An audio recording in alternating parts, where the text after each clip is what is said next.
Hello, this is Dispelling Ignorance, Understanding Dietary Practices of Buddhism. The focus of Buddhism is to appreciate this life to the full extent of realizing enlightenment for all sentient beings. Existence is one complete collective phenomena, and a focused mind applied to living betters and provides happiness for all living beings. So to look at how Buddhism diet developed from the beginning, consider that when Buddhism was developing in India, monks made daily rounds begging for food, and they ate every single thing that people were kind enough to give them, including meat and even rotten food. Why would they do this? They were considering the 5 contemplations while eating. These entail thinking about where the food came from and the amount of work necessary to grow the food, transport it, prepare it, and cook it, and bring it to the table. They additionally contemplated whether one is virtuous enough or worthy enough of the food. One would also consider one's mind and focus to see if greed or any other negative emotions could be found.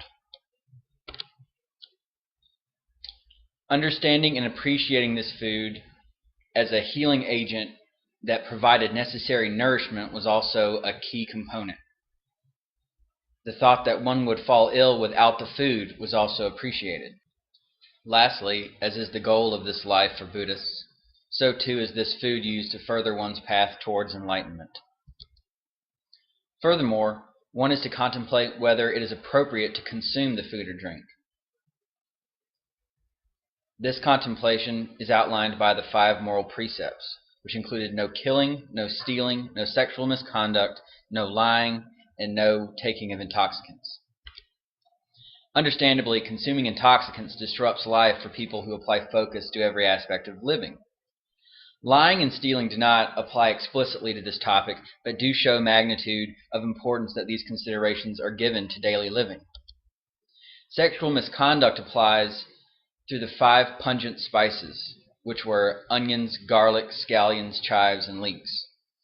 It was thought that to consume these foods cooked, due to their large flavor and how the smell came out of the skin, could lead to passions in a practitioner, while consuming this food raw could lead to anger in a practitioner. Lastly, killing is where time and circumstance define dietary practices. As previously mentioned, in India, as monks were begging, if meat was presented, they would eat it with gratitude. But as Buddhism spread through Asia to China, Korea, Japan, and Southeast Asia, the different sects that developed had their own practices. So, if one is a practitioner of Mahayana or Theravadan schools of Buddhism, schools that developed as land became available for monasteries and food cultivation was actually an option, more strict vegetarianism was and is currently practiced. Indeed, most strict divisions can easily be considered vegan by Western terms. As Buddhists were escaping Chinese invasion of Tibet and general movement of practitioners occurred around the world, however, some people that had eaten meat their whole lives continued to do so. Additionally, a Buddhist cannot slaughter an animal oneself, and it is seen as more virtuous for a large animal that can feed many to be killed instead of many smaller animals being killed to feed the same group. Additionally, if one is offered meat and it is understood that said meat was prepared especially for that Buddhist, it must be declined. However, if it is the only option and it was not made especially for said Buddhist, it may be consumed. Some general food choices of Buddhists. Root vegetables are generally avoided because the cultivation kills the plant itself, so this is inappropriate. Meat substitutes, such as soy tofu or other substitutes, can be used regularly along with beans, lentils, cabbage, mushrooms. Depending on country of origin, curries are commonly used with rice and noodles. In all traditions, large amounts of tea are consumed, but in the name of control, snacking between meals is not practiced.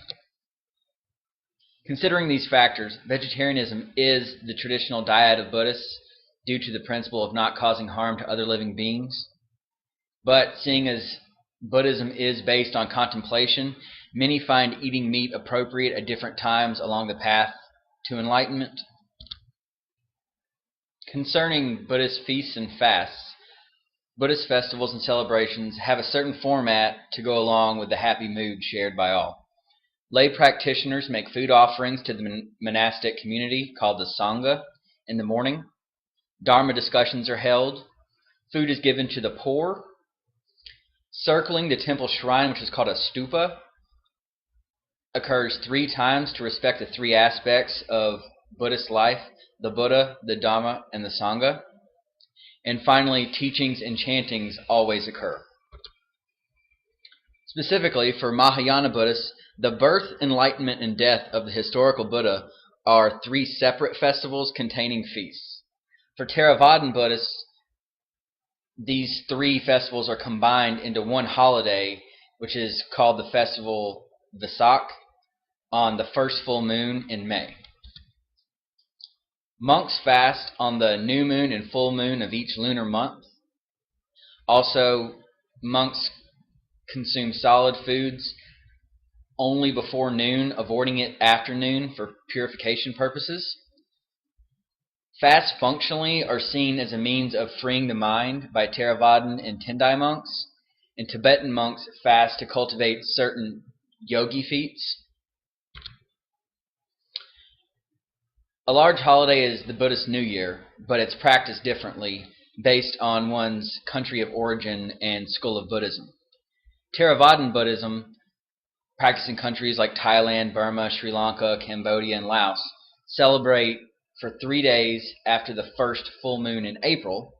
Mahayana Buddhists celebrate after the first full moon in January, and Tibetan Buddhists celebrate after the first full moon in March. Asala Puja, or Dhamma Day, is to celebrate the Buddha's first teaching. It's observed after the first full moon in the 8th lunar month. The Plowing Festival is observed after the first full moon in May to celebrate the Buddha's first moment of enlightenment when his father took him to the plowing of the fields. Ulambana, or Ancestor Day, is a 15-day Mahayana celebration in the 8th lunar month, containing food offerings given to relieve the suffering ghosts, and the last day is Ancestor Day, when cemeteries are visited to honor ancestors. Bodhi Day, or Enlightenment Day, is to celebrate the enlightenment of Siddhartha Gautama, the historical Buddha, on December 8th.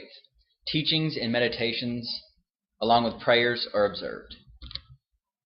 So, Buddhist dietary practices are dictated by considerations of causing no harm to other living beings, being appreciative of the food while being worthy of it, your particular country of origin, and the particular school of Buddhism in which you practice.